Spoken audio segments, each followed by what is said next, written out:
back to my channel.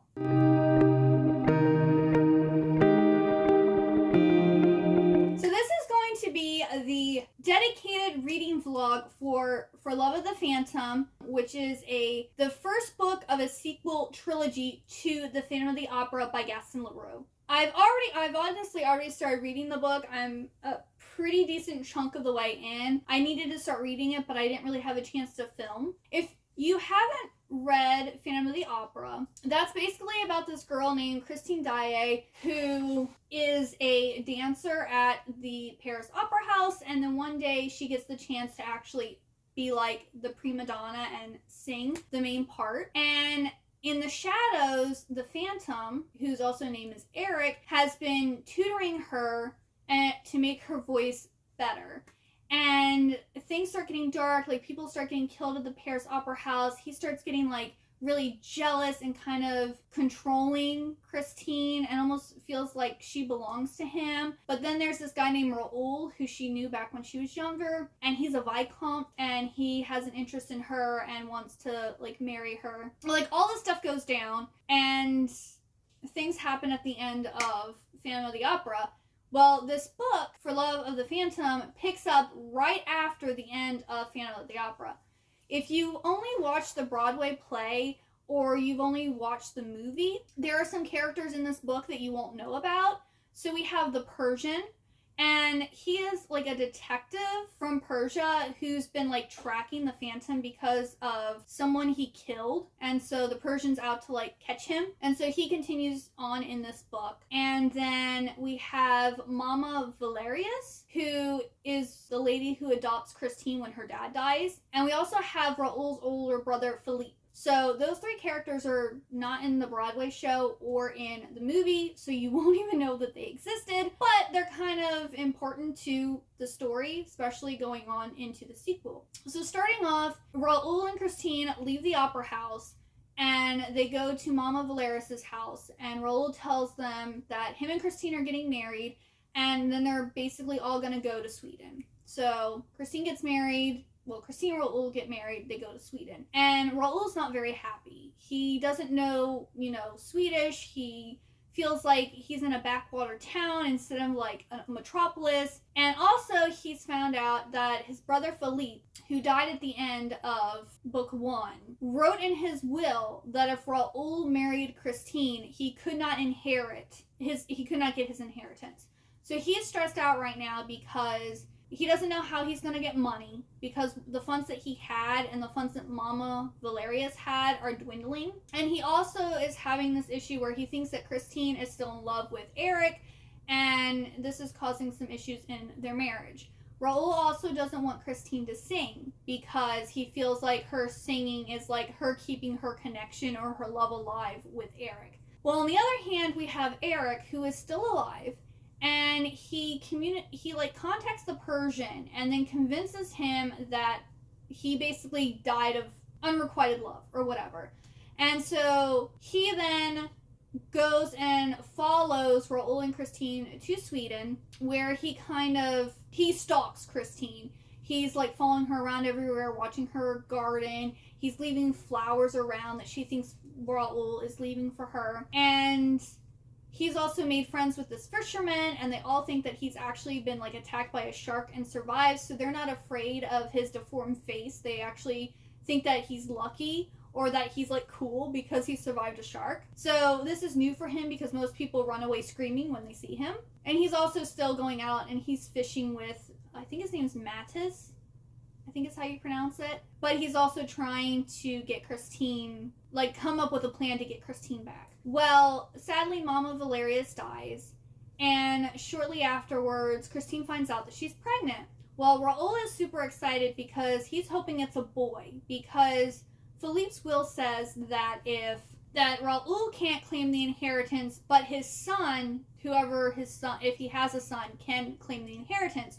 So Raoul's super happy now because if they have a son, they can then get the money back and everything will be fine. I left off where Raoul has told Christine that he's got this good job in London, so they're going to be moving to London. And she's like, I don't want to go. I want to stay in Sweden. I want to raise our child in Sweden. And Raoul's like, no. He goes, I'm not going to live a peasant life I'm ready to go back to civilization, and this job is going to make it so that, you know, you can be dressed the way you're supposed to, we can live, you know, lavishly, and, you know, basically he can go back to the life that he wants, even though it's not the life that his wife wants. So there's a lot of marital strife going on between Raul and Christine. I was actually talking to my husband about it. I was like, clearly they did not have the conversation about what they expected from each other and what they wanted from life before they like jumped into getting married. They were just like, oh, we love each other, let's get married. And it's just like, you need to have conversations. You need to make sure that you know where you want to live, how you want to raise your children, what you expect from each other. Like, these are conversations you need to have, and they didn't have those, so now they're having a lot of marital strife, and they just got married. Like, it hasn't been that long, maybe a couple months. So I'm enjoying it, but at the same time, I'm not liking the writing so much. Of course, honestly, I didn't like the writing in Phantom of the Opera either. Like, I much prefer the movie to the book. That's just me.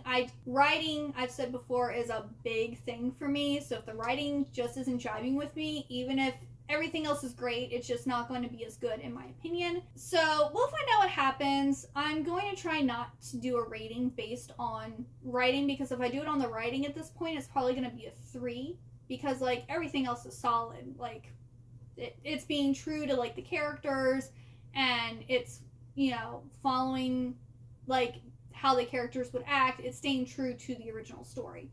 So that I have to give it like a 4.5 stars. But the writing, not jiving with. So I'm going to read more, and I'll probably check in at the 50% mark, because I think I'm at like 30-some% right now, I believe.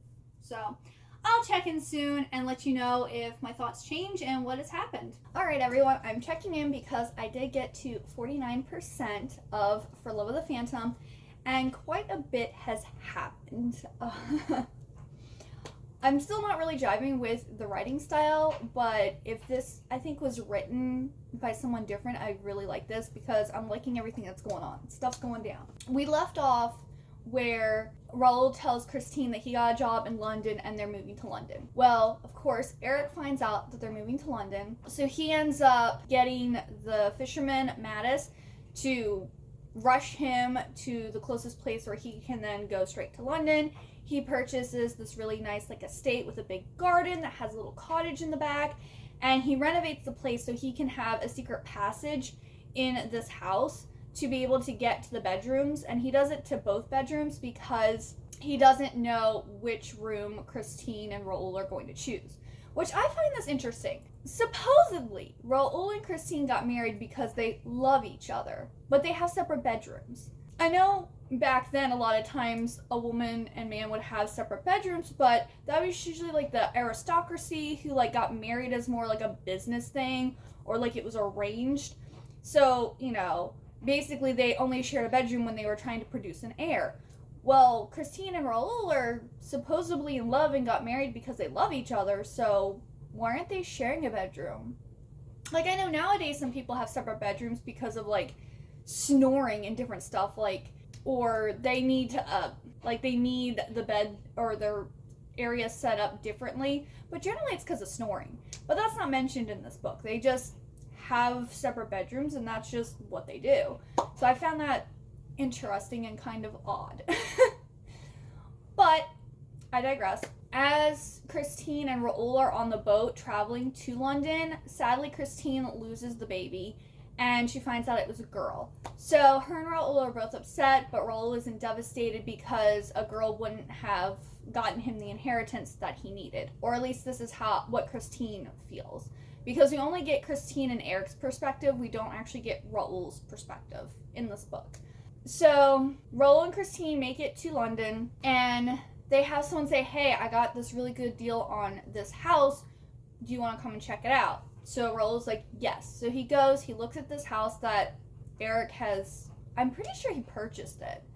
He purchased it, and he, you know, renovated it. Of course, I guess Raul can't see the renovations, or the person who takes Raul doesn't tell him about the reservations. But Raul's like, isn't this place going to be a little too outside my budget? And they're like, well, actually, there's like this whole inheritance thing, and they can only charge a certain amount, or they like lose their inheritance. And Raul's like, oh, okay. And then the guy's like, there's a catch. And Raul's like, okay, what's the catch? And he's like, well, you see the cottage out back? Well, there's a gardener who's been working here for decades, and he has to stay on. And Raul's like, oh, well, how much is it going to cost to keep him on? And the guy's like, oh, it's included in, the estate takes care of that. And Raul's like, okay, what's the problem? Sure. So I pay less for rent, and you're supplying me a free gardener. Why is this an issue? Like, yes, I'll take the place. Well, one of those things, if it's too good to be true, it's probably too good to be true, right? Well, Eric is the gardener. He has like this mask to make him look like an old man, and his like plan is to like keep an eye on Christine during the day as he's gardening, because he knows that she likes the garden, and also to sneak around at night in his secret passage in the estate. So he has this all figured out. I give the guy props, but at the same time, he's kind of spooky.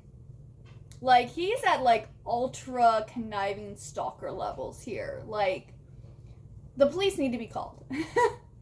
But I mean, technically, Raul and Christine are actually living on his property, so he's kind of smart about it. Because he could say, oh, well, they followed me. But anyway, Christine doesn't really like London, and she's kind of upset, and she's been staying home the whole time. And she goes to a dinner one night because, like, Raul expects her to go out at certain times and be, like, his proper, society wife type of thing. Well, she overhears these two girls talking about how, oh, he's so handsome, and he's so faithful to his wife, or at least he's really discreet. And she's like, and she's been looking for Raul. Well, she ends up going and hearing, like, giggling or whatever, and she sees Raul, like, all over this other girl, like, kissing her, and not just, like, on the cheek, like, he's kissing her everywhere. And so she gets upset about this because obviously she thinks Raul loves her. If he loves her, why is he out, kissing another girl? So she's upset. She's also upset that Raul, when he's with Christine, he acts like he's not doing anything wrong. Like, he still loves her and whatever. But then he also is gone a lot. He has to leave for business, and he probably goes out and has dalliances with other women, which Christine isn't happy about. So she's falling out of love with Raul because of many things. And now she is kind of becoming friends with the gardener, and she's singing in the garden. And one day when she's singing, Eric, as the gardener, starts singing too, and then he realizes his mistake and stops. Well, Christine hears him, and she's like, were you singing? He goes, no. And she goes, oh, wow, I heard my old friend's voice singing. And so she starts singing more, and then she ends up, Eric sneaks into her bedroom, and she sees him, and she thinks it's the apparition of him because she thinks he's dead. Well, she tells him that I love you, that I miss you, and, you stay here, don't leave me, da-da-da. And she eventually, I think it's the next day, or maybe it is that day. I don't know. She figures out that Eric is actually still alive, and him and her start having romantic sexual relations. I guess she figures, hey, Raul's cheating on me, I'm going to cheat on him. But the weird thing is, Raul was really upset because Eric had given Christine a simple gold band and made her promise not to take it off, and this was back in the first book. Well, Raul didn't like that she was wearing that, so as soon as he got his job and he got some money, he got her like this really like garish wedding band with like rubies and stuff on it, and she doesn't like it. So when she's with Eric, she puts back on his ring, and she goes, this suits me more. I don't like that other ring that Raul gave me. And she keeps on talking about how her and Eric are actually married, and that she doesn't want to be with Raul anymore. And he's like, Eric is kind of like, I want to make sure that we can do this right. I don't want a scandal. I don't want to like mess up your like standing in society. I want to be with you, but I don't want to ruin you to do it. And she's all like, I don't care. She has a high libido, so yeah, there's that. At least with Eric, she's not so much with Raul. But before she found out that Eric was still alive, she wrote to the Persian to ask about the burial of Eric and if it was taken care of, if his body was found, da-da-da. Well, the Persian had told them that Eric had died, and he thought that Christine had come and buried him because Eric set up like this burial mound to like make it look like he'd already been buried. So Christine thought the Persian was handling it, and the Persian thought Christine was handling it. Well, once the Persian gets the letter from Christine, he goes and checks out the burial site and finds out there's no body in it. So he now travels to London to tell Raoul and Christine that the Phantom is still alive. Eric is still alive, and they may be in danger. Of course, Christine already knows that he's alive and that they're not in danger. Raoul might be. I mean, because how else are they going to get rid of Raoul? I mean, she probably could have asked for a divorce. Maybe? I don't know. But I guess she'd have to have a good reason. So that's where that's where I've left off right now. The person has just come. He said he's going to follow Raoul around because Christine's like, I just stay at home. Little do they know that that's where Eric is at the house. Out back in the cottage. So it's like really interesting, and I'm liking the whole, like, it's not right that Christine's cheating on Raoul, but at the same time he's cheating on her too, so two wrongs don't make a right, but he can't really be mad at her, you know? But I'm gonna get to reading more. I'll probably check in again at 75%, and then I will check in once I finish. So there should be 2 more check-ins for this video. But yeah, I'm interested to where, because we found out that Eric's still alive, and then him and Christine are now having these relations, like, less than halfway through the book. So not unless, like, he's gonna have to start running away from the Persian now, and Raoul finds out and maybe tries to kill Eric. I don't know what's gonna happen. I'm kind of excited because there's still a long way to go. So yeah, I will check in later. Okay, so I'm checking in early. I've gotten to 56% now. So I haven't gotten that much further, but I told you the Persian came and he said he was going to be keeping an eye on Raoul, and he knows that Eric is there, so he's looking for him. Of course, Eric and Christine don't want the Persian to find him and to like mess with like the little dalliance that they have going on. So Eric sends the Persian a message saying, I mean no harm to Christine or Raoul, but that doesn't apply to you. You need to leave London. I can't guarantee your safety if you remain. So he basically threatens the Persian to stop looking. So the Persian then stops following Raoul around, but he doesn't leave London. Well, then he shows up like about a month later to see Christine and tells her that he thinks that Eric is committing these gruesome murders that's happening in the Whitechapel district area. I mean, he mentioned Marianne Nichols and was like, oh my goodness, he thinks the Phantom is Jack the Ripper. I love Jack the Ripper stories. Like, love Phantom of the Opera, love Jack the Ripper. So this story is now taking 2 of like my favorite types of stories and blending it together, which is absolutely amazing. So this book just went up. It might be getting to 4 stars now. So he tells Christine about the women being like jabbed, like as if the person was enraged or something like that. And he goes, I think that Eric is enraged and mad at me because I haven't left and because he can't have you. So he's taking it out on these women. So I was just like, oh my goodness, really? Now I know that Phantom of the Opera is supposed to take place during the Victorian era, but I don't know if the timeline necessarily matches up for that to actually make sense. I could be wrong because I'm not really sure exactly what years the Phantom of the Opera is supposed to take place. So it might align. I'm not really sure. So the Persian is now going to be working with the police to find out who is committing these murders, and he's hoping he's thinking it's Eric, and then that way he'll be able to arrest him and save Christine and Raoul, you know. So Christine tells Eric what the Persian said because Eric didn't actually spy on the meeting because he's a little wary. He thinks that the Persian is kind of too close on his heels, so he wants to be safe. So Christine tells him what happened, and she's like, why would the Persian think that you would do these things? You didn't do them in the Paris Opera House. Like, why does he think that you'd be the person doing this? And so then Eric confesses to her that at one point in his life, he worked for the Sultana of Persia as a torturer and an assassin. And that's where he met the Persian. So he has tortured and killed people before at the behest of a ruler, but he still has done it. Of course, Eric thinks that Christine isn't gonna love him and she's gonna be repulsed and like their whole dalliance is going to end, and she's all like, no, I understand. And she's like, but I'm still scared, like there's this madman on the loose killing women. Now granted, Jack the Ripper killed like ladies of the night. He wasn't killing like ladies in estates. You know what I'm saying? At least I don't think he did. I'm pretty sure it was just ladies of the night. So she really doesn't have anything to worry about. But Eric basically says, I'd kill someone before I let them harm you. And then, of course, Christine's like, oh my goodness. And Eric's like, I don't mean like I want to kill someone, but if it's you or someone else, I'm going to kill them. And she's like, oh, okay. I just had to check in because I was just like, oh my goodness, are you serious?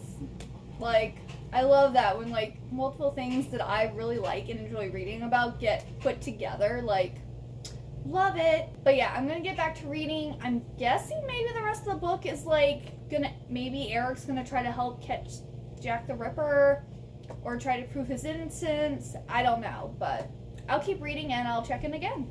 Alright, so I got to 75% into the book and not a lot has happened, but a lot happened. Eric decides to figure out who's committing the murders, and he figures it has to be a physician or someone who has like a medical experience. So he starts like following people around in Whitechapel, like a midwife and a doctor to the Royals and like some other potential, suspects. And then he one night is following one of the doctors and he's acting rather suspicious.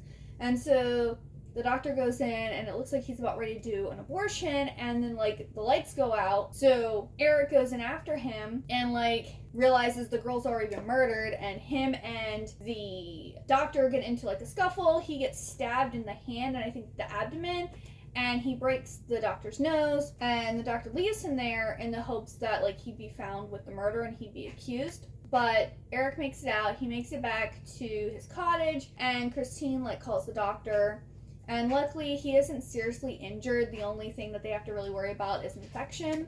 So he stays there for like 2 weeks, and he finds out, while he's doing all this investigating, trying to find out who the murderer is, Raoul and Christine have like a night out, and then Raoul tells Christine that, he can tell that she's depressed and she must be really, hasn't gotten over the fact that she lost a child, so he wants to give her a son. Well, the thing is, she's been having relations with Eric all this time, and she believes she's already pregnant. So her and Raoul do stuff, and then once Eric comes back, she tells him that she thinks that she has, she's pregnant with his child.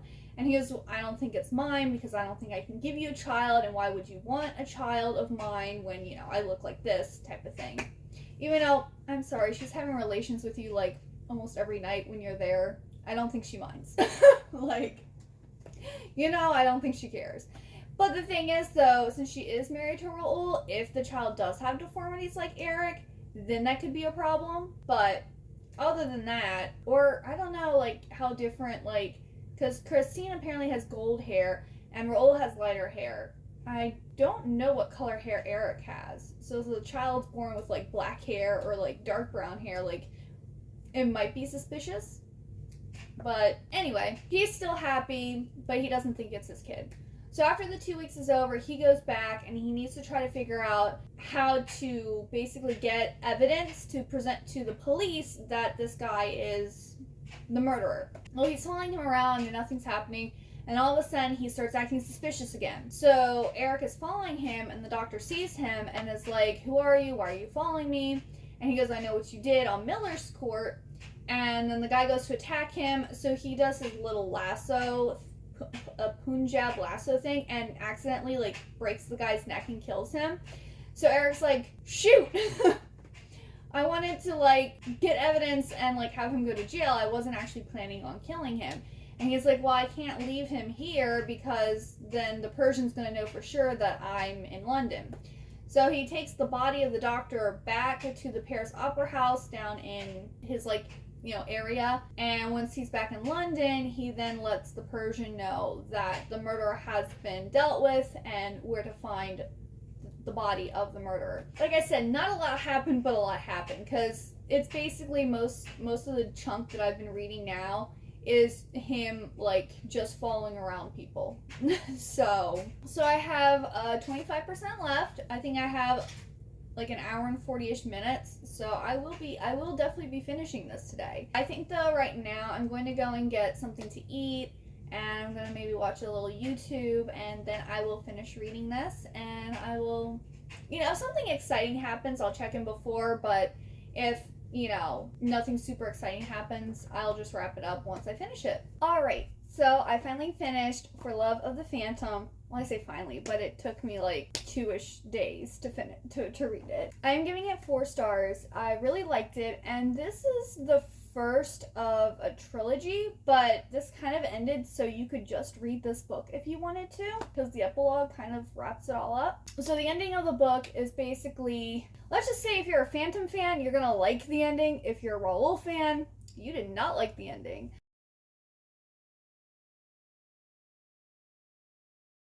Raoul finds out he has a son, so he writes to go and claim the inheritance for his son. He then dies in a duel over a woman. That's right. Guess whoever he was cheating on Christine with was married or was also the lover of someone else, and he gets killed. And this is a little convenient because Raoul, since he was going to claim the inheritance for his son, told Christine that they were going to be moving back to Paris. Well, after Raoul dies, Christine gets a letter stating that, well, they didn't read the whole thing, but it was basically unfortunately in response to, so I'm guessing that means someone else had already claimed the inheritance. So Raoul wouldn't have gotten what he wanted anyway, they wouldn't have gone to Paris. Well, Christine now is a widow, and she's in mourning, and she's like kind of freaked out because she doesn't know what to do about money, because she doesn't know that Eric is filthy rich. She doesn't know that she's living in his house on his property. Like, she has no idea that he's got the goods. He might not have the title, but he has the goods. She's like freaking out about how she's going to keep the house, if they're going to have to move, how she's going to like provide for her son, because Raoul did have some savings and he is getting like some money from his family's estate, but it's eventually going to run out. And of course, Eric's just like, whatever, he doesn't care. He's not trying to like help her or lessen her load, and she's kind of getting a little annoyed by this. Well, she gets invited to this like introduction ball, I guess is what you would call it, for this new Lord Bastian, and she doesn't want to go, and Eric's like, oh, well, when is it? She's like, Friday night. And he goes, well, that's perfect. I have plans Friday night too. You wanna know why he has plans? Because he's Lord Bastian, and I knew it. As soon as he's like, oh, I have plans too, and she made comments about that he was disappearing for time every single day. I'm like, he's Lord Bastian. He's already cooking up a plan on how, because he stated to Christine, he's like, have you ever thought about remarrying? And she's just like, oh, like, how dare you? You're my husband. Well, he bought this person's title and like his estate and everything, and he has this ball, and so when she gets there, she's getting ready to leave, and she bumps into him, and she hears his voice and realizes it's Eric, and then I guess they have like a really brief courtship, they get married, and they're living at Lord Bastian estate. He sells the one that she was living at with Raoul, and then the Persian comes, and he's like, I know it's you, Eric. And he's like, how did this happen? What's the mystery? I want to know all the details. So they told him what happened, and he's all like, okay. He's like, I'll leave you guys alone. My bad. I'm sorry I like was accusing Eric of all this stuff, and was suspicious of him. And so they have a nice dinner together, and he leaves. And then the epilogue is basically about a year after they get married. Eric sells Lord Bastian's estate, and they move back to Sweden, somewhere in between Stockholm and Cornus. I don't know how to say it, where Christine grew up. That way they're close to where she grew up, but they can also enjoy the metropolis of Stockholm. And of course, the son is actually Eric's, and he grows up and he actually looks like his adoptive father. Shocking. And yeah, and then the story like ends. So there is another book. I'm like, okay, this story kind of wraps up and is like a really nice sequel. So what are they gonna do? Well, apparently the Sultana that they talk about in this book, and I guess they talked about in the first book too, she apparently shows back up 20 years after the events at the Paris Opera House. And she kidnaps Christine and wants Eric to I guess, start doing his assassin torture type duties again, or, you know, she's, I guess, gonna punish Christine or something like that. So that's what the second book is. And then there's a third book too. So there's more to the story. If you liked this one, there is more. There's 2 more books in the series. And I think this did the series, like the original book, a really good, like, gave it justice. Like, I thought it was true to the characters. But if you were rooting for Christine and Raoul in the first book, well, they kind of got their time together and it just didn't work out very well. And Raoul is a cheat. Eric is not going to cheat on Christine because he's completely enraptured and enamored and obsessed with her. Which, I mean, it's good if your spouse is that into you and isn't thinking about anyone else. But I believe Eric took it too far. Like, he was, like, stalker levels. I mean, granted, once Christine returned his love, then it wasn't, like, creepy and stalkerish anymore. But, like, you know, I don't know. I was always a Phantom fan, but I understand that there's issues with that relationship, too. So, yeah. But yeah, I really enjoyed this book. I hope you all did too. If you watched till the end of this video, please leave me the mask emoji because Phantom of the Opera, he wears a mask. And I really hope you have a good day or night, and I hope to see you next time. Bye-bye!